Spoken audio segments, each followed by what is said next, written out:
नमस्कार, आपका बहुत स्वागत है। आप देख रहे हैं हिमाचल का दंगल। आपके साथ मैं हूं जैस्मिन। शुरुआत करेंगे हेडलाइंस के साथ। हेडलाइंस की बात करें, सबसे पहले बात एक बड़ी खबर की, जहां जैश के रडार पर जम्मू का सबसे बड़ा मॉल। जी हां, आपको अहम खबर बता रहे हैं, जहां जम्मू में 3 गिरफ्तारियां हुई हैं। जैश के 3 आतंकियों को गिरफ्तार किया गया है, जिनके निशाने पर जम्मू का सबसे बड़ा मॉल था। मॉल में घुसे हुए थे ये 3 आतंकियों ने मॉल के अंदर का वीडियो भी रिकॉर्ड किया है। उनके मोबाइल से ये वीडियो बरामद है।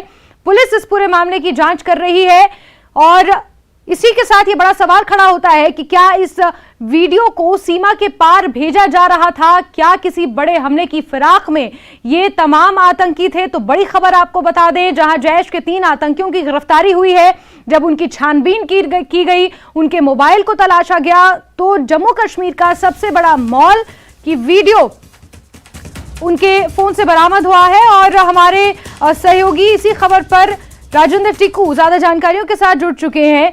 राजेंद्र, जरा तफसील से बताइए क्या कुछ हुआ है और इन 3 आतंकियों की जो गिरफ्तारी हुई है उसको लेकर जानकारियां मिल पाई हैं। जी राजेंद्र। जी, जम्मू का सबसे बड़ा मॉल वेव मॉल उनके रडार पे है और ये जो 3 आतंकवादी पकड़े गए असलाह बारूद के साथ, पुलिस की तफ्तीश के बाद उन्होंने माना कि उन्होंने यहां वेव मॉल में घुस के वीडियोग्राफी की और पुलिस इसकी तफ्तीश कर रही है कि क्या उन्होंने जो वीडियो बनाया है अंदर, क्या वो सरहद पार उनके जो आका बैठे हैं उन तक पहुंचा या नहीं। पुलिस तफ्तीश कर रही है। मैं अपने कैमरामैन से बताऊंगा कि वो आपको इसके बड़ा रास्त विजुअल दिखाए। ये जो वेव मॉल यहाँ पे है, जहाँ पे वो 3 आतंकी घुसे थे, वीडियोग्राफी की थी उन्होंने और वीडियोग्राफी करने के साथ जो उनके आका शहबाज हैं, शहबाज जो पाकिस्तानी आतंकवादी है, उस संगठन में है और इनकी मदद भरपूर कर रहे हैं। ये बताना यहां जरूरी समझूंगा कि ये जो आतंकी 3 गिरफ्तार हुए हैं, उनमें से एक आतंकी मोहम्मद यासीन पहले से ही आतंकी गतिविधियों में जेल में था और उसके बाद उसे पैरोल पे बाहर लाया गया था चिकित्सक आधार पर और फिर उसके पैरोल के बाहर आने के बाद उसने बिल्कुल बखूबी पैरोल का फायदा उठाते हुए उन्हीं गतिविधियों में दोबारा शमूलियत की और अपने आकाओं के साथ उसने ये कार्रवाई अंजाम दी।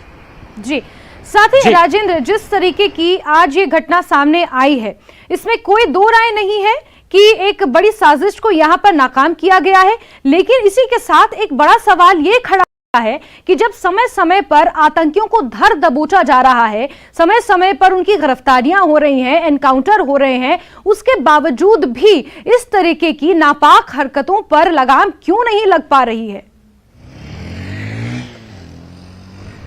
देखिए, मैं आपको एक बात बताऊं, जो उनके आका हैं वो बिल्कुल इस बात पे जोर दे रहे हैं कि यहाँ का चैन, यहाँ का अमन बिल्कुल भी उन्हें बर्दाश्त नहीं होता है। यहाँ का भाईचारा आप जैसे देख रहे हैं, एक सिलेक्टिव टारगेट किलिंग्स हमारे कश्मीर में हो रही है, माइनॉरिटीज को शिकार बनाया जा रहा है। खौफ और दहशत का माहौल पैदा करने के लिए उन आकाओं की तरफ से जो आतंकी यहाँ पर है, उनके जो आतंकी जो उनके ऑर्डर्स मानते हैं, वो इन सभी गतिविधियों को अंजाम देते हैं, खौफ दहशत का माहौल पैदा करते हैं। अब इसमें ये सवाल जरूरी उठता है, जैसे आपने पूछा कि इसमें रोकथाम लगाम क्यों नहीं लग रही है। क्योंकि एक बड़े पैमाने पे एक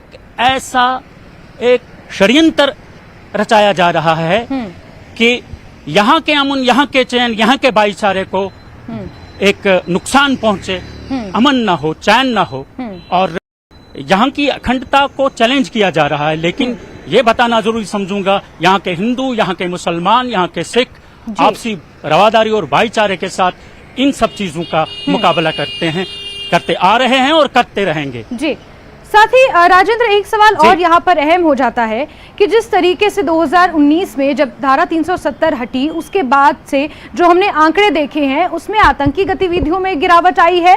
टारगेट किलिंग्स हालांकि हाल ही में बहुत ज्यादा हुई हैं। मई के महीने की अगर हम बात करें तो एक साथ 8 टारगेट किलिंग्स के मामले उस दौरान सामने आए थे, लेकिन धारा 370 हटने के बाद उनमें भी थोड़ी बहुत कुल मिलाकर टैलिटी में देखा जाए तो कमी आई है।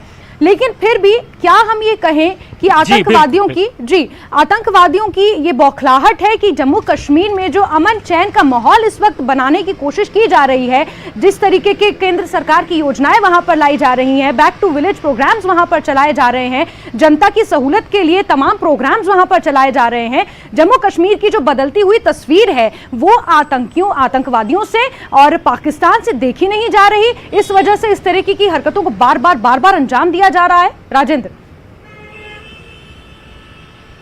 बिल्कुल ये सही बात है। अगर आप देखेंगे कि 370 के हटने के बाद 35A के हटने के बाद जी आतंकवादियों के जो हौसले हैं वो पस्त हो चुके हैं जी, और वो बड़ी कार्रवाइयां अंजाम नहीं दे पा रहे हैं।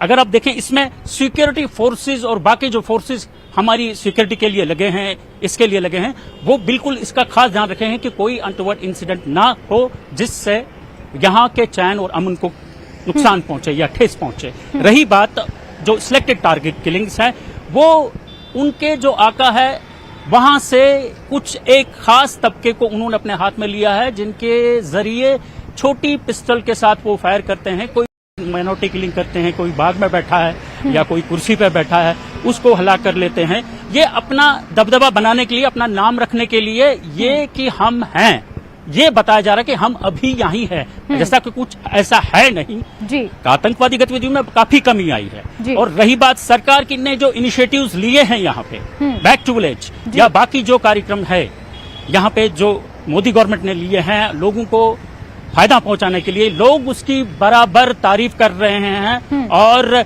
शुक्रिया अदा कर रहे हैं जी। यहाँ के एम्प्लॉयमेंट पॉलिसी जो को लेके या जितने भी बिजनेस सेक्टर्स हो उनकी अपलिफ्टमेंट को लेके बात, जो भी कुछ कोविड के बाद नुकसान हुआ था, कोविड में नुकसान हुआ था, उसकी भरपाई के लिए वो काम कर रहे हैं। सरकार ने एक खास तौर से एक प्लान बनाया है उसकी बहबूदी, बिजनेसमैन की बहबूदी के लिए या आम जनता की बहबूदी के लिए।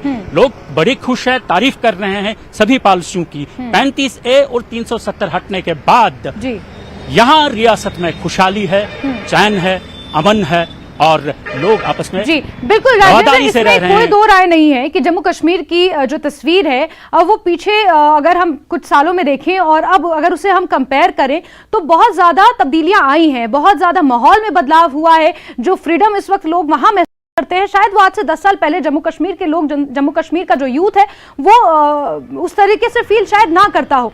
लेकिन अब बड़ा सवाल ये हो जाता है कि आतंकवादी लगातार इस तरीके की नापाक हरकतों को अंजाम देने में डटे हुए हैं। बनस्पत इसके कि वहां पर सरकार कई कदम उठा रही है, सिक्योरिटी फोर्सेस ने कई तरीके के प्रोग्राम्स वहां पर चला रखे हैं, LOC पर भी लगातार दौरे किए जा रहे हैं LG मनोज सिन्हा द्वारा, ताकि वहां पर किस तरीके की गतिविधियां चलाई जा रही हैं आतंकवादियों के जरिए, उस पर भी नजर रखी जा रही है।